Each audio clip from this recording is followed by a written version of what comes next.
My name is Divanshu Saxena. Welcome to the channel pharma दादा।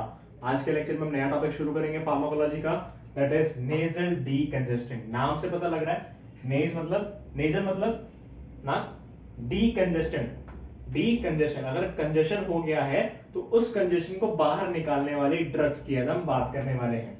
यानी कि सीधी सिंपल सी बात है, जब आपकी नाक बंद हो जाती है, यानी कि आपको जब कोल्ड होता है, कफ होता है, तब आपकी नाक जो है कई बार बंद हो जाती है। ठीक है, म्यूकस का सिक्रेशन बहुत ज्यादा हो जाता है, वहां पे आपको छींक आने लगती है, तो उससे कभी कभार नाक बंद हो जाती है।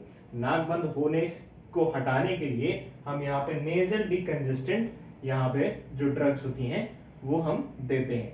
ठीक है, तो नेजल डीकंजेस्टेंट की यहाँ बात करते हैं, तो नेजल डीकंजेस्टेंट यहाँ पे क्या करती हैं, ओपन्स क्लॉग्ड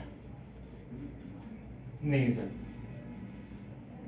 क्लॉग मतलब जब आपको मान लो ये है, ठीक है, ये तो ये जो कैविटी है यहाँ पे आपका जो है कफ, जो म्यूकस है यहाँ पे आपका बना हुआ है।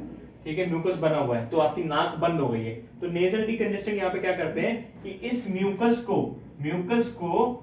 कम कर देते हैं। किसको? म्यूकस को कम कर देते हैं, जिसकी वजह से ये एक बार में श्रिंक होकर ये बाहर आ जाता है और उसके बाद में ये इसका ड्रेनेज प्रॉपर यहाँ पे बना रहता है, जिसकी वजह से आपको डीकंजेशन, आपको जो रिलीफ है, एक्टिविटी जो है आपको मिल जाती है।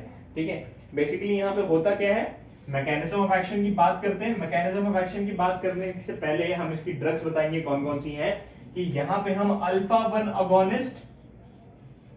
अगोनिस्ट और अल्फा 2 अगोनिस्ट ड्रग्स हम यहाँ पे देते हैं। यहाँ पे एड्रेनर्जिक सिस्टम यहाँ पे काम करेगा, एड्रेनर्जिक सिस्टम यहाँ पे काम करेगा। अल्फा 1 अगोनिस्ट, अल्फा 2 अगोनिस्ट यहाँ पे हम ड्रग्स देंगे। बेसिकली यहाँ पे क्या करेंगे, ये एड्रेनलिन के सीक्रेशन को बढ़ाएगा, वेसोकॉन्स्ट्रिक्शन को ये बढ़ाएगा। ठीक है, वेसोकॉन्स्ट्रिक्शन जैसे होता नहीं, हमने पढ़ा था उसके में कार्डियोवैस्कुलर सिस्टम में, कि जब आपका जो एड्रेनलिन रिलीज होता है तो अल्फा रिसेप्टर्स पे जाकर के बाइंड करता है, जिसकी वजह से वेसोकॉन्स्ट्रिक्शन होता है और टीपीआर बढ़ता है। ठीक है, तो बेसिकली हम यहाँ पे ड्रग्स की बात करें तो दो तरीके से क्लासिफाई किया हुआ है, पहला अल्फा 1 अगोनिस्ट और दूसरा अल्फा 2 अगोनिस्ट। ठीक है, तो अल्फा 1 अगोनिस्ट में आपकी ड्रग आती है, उसका नाम है फिनाइलेफ्रिन। अल्फा 2 अगोनिस्ट में आपकी क्लोनिडीन आती है। ठीक है, और आपकी नेफाजोलिन आती है, एफेड्रीन आती है, स्यूडो एफेड्रीन आती है, जाइलोमेटाजोलिन और ऑक्सीमेटाजोलिन। तो ये आपका क्लासिफिकेशन ऑफ ड्रग्स है। यहाँ पे दो तरीके से ड्रग्स होती हैं, अल्फा 1 अगोनिस्ट और अल्फा 2 अगोनिस्ट, दोनों का सेम क्राइटेरिया होता है, बट अल्फा 2 अगोनिस्ट जो होती हैं ये लॉन्गर एक्टिंग होती हैं। ठीक है, अल्फा 2 अगोनिस्ट आपकी लॉन्गर एक्टिंग होती हैं, और अल्फा 2, ये तो आपका हो गया क्लासिफिकेशन ऑफ ड्रग्स, क्लासिफिकेशन हो गया यहाँ पे, क्लासिफिकेशन हो गया। दूसरा क्लासिफिकेशन क्या, अगर हम इन्हीं ड्रग्स को जैसे ओरली भी ले सकते हैं, है ना, टॉपिकली भी अप्लाई कर सकते हैं, यानी कि आपको सीधा सीधा यहाँ पे आपको स्प्रे करना है और यहाँ पे आपको ये टॉपिकली अप्लाइड यहाँ पे हो जाएगी। ठीक, टॉपिकली की बात करें तो शॉर्ट एक्टिंग टॉपिकली में आपकी जो ड्रग आती है, शॉर्ट एक्टिंग टॉपिकली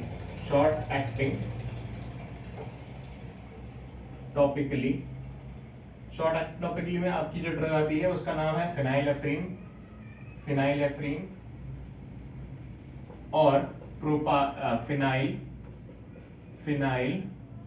प्रोपेनोलामीन। ये एक ऐसी ड्रग है जो कि आजकल बैंड है, बिकॉज ये सिस्टमिक टॉक्सिसिटी को इंड्यूस करती है, सिस्टमिक टॉक्सिसिटी को,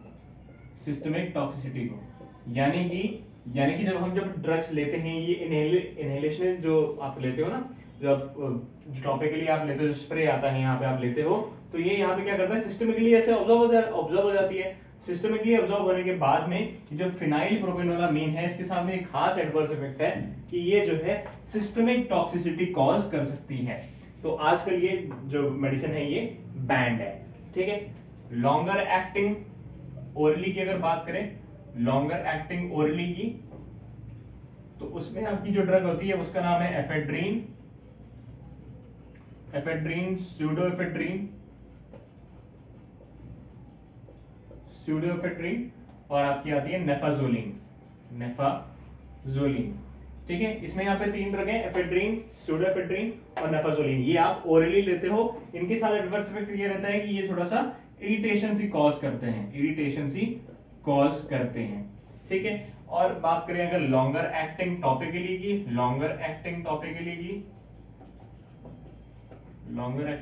तो इसमें आपकी आती है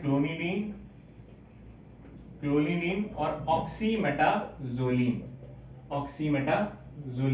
क्लोनिडीन आपने वहां भी पढ़ा था हाइपरटेंशन में कि ये सेंट्रल सिम्पैथोलिटिक होती है, जिसमें कि प्रेगनेंसी में दी जाती है, सेंट्रल सिम्पैथोलिटिक होती है, प्रेगनेंसी में भी ये सेफ मेडिसिन होती है हाइपरटेंशन के केस में, ठीक है। तो ये हो गई क्लासिफिकेशन की बात। अगर इसके हम एडवर्स इफेक्ट के बारे में बात करें कि ये एडवर्स इफेक्ट कैसे कैसे कॉज कर सकती है, ठीक है। एडवर्स इफेक्ट कैसे, आपका म्यूकस को डैमेज कर सकती है। किसको? म्यूकोसल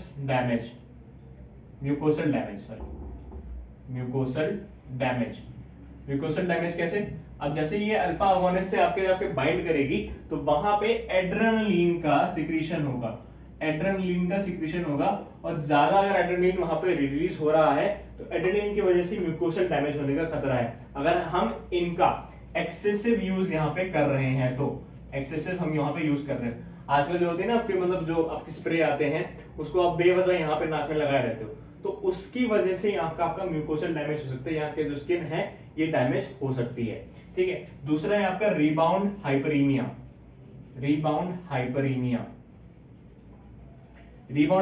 क्या होता है कि रीबाउंड मतलब आपने जैसे लगाया उसको यहाँ पे लगाया, टॉपिकली यहाँ पे लगाया, उसके बाद में क्या होता है कभी कभार आपकी आईज और नोज दोनों की दोनों यहाँ पर रेड होने लगती हैं। आईज और नोज दोनों आपकी यहाँ पे रेड होने लगती हैं। तीसरा हमारा है हाइपरटेंशन कॉज कर सकती है। हाइपरटेंशन का मतलब यहाँ पे क्या है, ये अल्फा अगोनिस्ट है, सीधी सी बात है, एड्रेनर्जिक यहाँ पे कॉज करेगी, एड्रेनर्जिक ड्रग है तो अल्फा अगोनिस्ट जो है यहाँ पे वैसोकॉन्स्ट्रिक्शन कॉज करेगी। मैंने आपको बताया था वैसोकॉन्स्ट्रिक्शन जो होता है वो टीपीआर को बढ़ाता है और टीपीआर को बढ़ाने की वजह से आपका हाइपरटेंशन यानी कि बीपी और एचआर यानी कि हार्ट रेट दोनों के दोनों इंक्रीज होते हैं, ठीक है। ये हो गया। दूसरा है आपका एट्रोफिक रेनिटस यानी कि आपको यहाँ पे काफी ज्यादा इन्फ्लेमेशन आपको कॉज होगा, यहाँ पे काफी ज्यादा आपको जलन सी महसूस होगी, यानी कि इन्फ्लेमेशन यहाँ पे कॉज होता है, तो और यहाँ पे क्या क्या हो सकता है, अनोस्मिया। अगर आपने ज्यादा इसको यूज कर लिया तो अनोस्मिया भी यहाँ पे आपको हो सकता है। अनोस्मिया में क्या होता है कि आपको जो सेंस है, ठीक है, आप सेंस नहीं कर पाओगे कि ये कौन सी खुशबू आ रही है, ये कौन सी महक आ रही है, आपको सेंस करने की जो एक्टिविटी है, जो पावर है वो आपकी कुछ समय के लिए चली जाएगी। दूसरी आपका है यहाँ पे कि अनोस्मिया के बाद में आपका दूसरा है यहाँ पे कि यहाँ पे लॉस ऑफ एफिकेसी यहाँ पे हो सकता है। लॉस ऑफ एफिकेसी मतलब जो आपके रिसेप्टर्स पाए जाते हैं यानी कि अल्फा अगोनिस्ट के जो रिसेप्टर हैं ये यहाँ पे डिसेंसिटाइज हो जाएंगे, यहाँ पे आपके हो जाएंगे, डिसेंसिटाइज हो जाएंगे। कौन? रिसेप्टर। ये डी रिसेप्टर आपके डिसेंसिटाइज हो जाएंगे जिसकी वजह से एफिकेसी में थोड़ी सी दिक्कत हो सकती है। आप लगाओगे तो यहाँ पे टॉपिकली आप इसको यूज तो करोगे बट वो अपना एक्शन यहाँ पे शो नहीं करेगी। तो ये था हमारे कुछ एडवर्स इफेक्ट के बारे में। कॉन्ट्रा इंडिकेशंस की अगर हम बात करें यहाँ तो कॉन्ट्रा इंडिकेशंस यहाँ पे क्या क्या हो सकते हैं। शॉर्ट नोट्स काफी बार पूछा जाता है अगर आप यूनिवर्सिटी एग्जाम्स की तैयारी कर रहे हैं तो कॉन्ट्राइंडिकेशन की बात कर रहे हैं कि हम कौन कौन से केस में ये नेजल डिकंजेस्टेंट नहीं दे सकते। पहला केस सबसे आपको पता होगा कि हाइपरटेंशन में नहीं दे सकते क्योंकि अभी ये मैंने बताया कि नेजल डिकंजेस्टेंट जो है ये वैसोकॉन्स्ट्रिक्शन करती है जिसकी वजह से हाइपर बीपी हो जाता है। अगर कोई बंदा हाइपरटेंशन पहले से है और उसने यहाँ पे फिर से नेजल डिकंजेस्टेंट ले लिया तो उसको वहां पे बीपी उसका और भी कहीं ज्यादा राइज हो जाएगा। तो ऐसा डॉक्टर एडवाइस करते हैं कि अगर आप हाइपरटेंशन पेशेंट है तो ये नेजल डिकंजेस्टेंट ना लीजिए, ठीक है। दूसरा, अगर आप माओ इनहिबिटर्स ले रहे हैं तो ये माओ इनहिबिटर्स क्या करते हैं, माओ इनहिबिटर्स क्या करेंगे, ये नेजल डिकंजेस्टेंट के साथ में डोपामीन का एक्यूमुलेशन बढ़ा देंगे, जिसकी वजह से फिर से एड्रेनर्जिक पावर बढ़ जाएगी, एड्रेनर्जिक पावर बढ़ने से फिर से ये बीपी जो है थोड़ा सा बढ़ जाएगा, शूट आउट कर जाएगा। तीसरा, अगर आपको बिनाइन प्रोस्टेट हाइपरप्लाजिया है, यानी कि प्रोस्टेट की अगर बीमारी होती है, स्पेसिफिकली एल्डर जो एज होते हैं वहां पे जो है ये प्रोस्टेट की बीमारी हो जाती है। प्रोस्टेट में क्या होता है, जो आपका यूरिन होता है वो प्रॉपर फ्लो के साथ में ये फ्लो एक्सक्रीट आउट नहीं होता, बहुत ड्रॉप टू ड्रॉप होकर ये जो एक्सक्रीट आउट होता है। तो यहाँ पे क्या होता है कि यहाँ पे आपको यूरिनरी प्रॉब्लम्स शुरू हो जाते हैं, यूरिनरी इनकॉन्टिनेंस कहते हैं इसको, यूरिनरी इनकॉन्टिनेंस कहते हैं। यहाँ पे क्या होता है कि यहाँ पे आपका जो ब्लैडर होता है वो कंट्रोल में नहीं होता, ब्लैडर जो है कंट्रोल में नहीं होता। तो इन सब चीजों में हम नेजल डिकंजेस्टेंट नहीं दे सकते। अब हम बात करेंगे मैकेनिज्म ऑफ एक्शन, किस तरीके से नेजल डिकंजेस्टेंट का मैकेनिज्म ऑफ एक्शन है। ठीक है, तो आज के लेक्चर में ही ये नेजल डिकंजेस्टेंट हमारा कंप्लीट हो जाएगा। एमओए यानी कि मैकेनिज्म ऑफ एक्शन की बात कर रहे हैं, हमने नेजल डिकंजेस्टेंट दी, नेजल डिकंजेस्टेंट हमने यहां पे दी, ये बाइंड करेगी अल्फा 1 या फिर अल्फा 2 रिसेप्टर से, इसको स्टिमुलेट करेगी, स्टिमुलेट करने के बाद में ये एड्रेनलिन का सिक्रीशन करेगी, एड्रेनलिन का सिक्रीशन करने के बाद में ये वैसोकॉन्स्ट्रिक्शन करेंगे, वैसोकॉन्स्ट्रिक्शन करेंगे। ठीक, वैसोकॉन्स्ट्रिक्शन करने के बाद में ये आपका जो क्लॉग्ड एरिया है, क्लॉग्ड एरिया जो है उसको जो है यहाँ पे आपको वो डिकंजेशन वहां पे करेंगे। उसके बाद में आपका यहाँ पे जो है, यहाँ पे आपका जो एयरवे रेजिस्टेंस होता है, एयरवे रेजिस्टेंस जो होता है उसको भी ये कम करते हैं।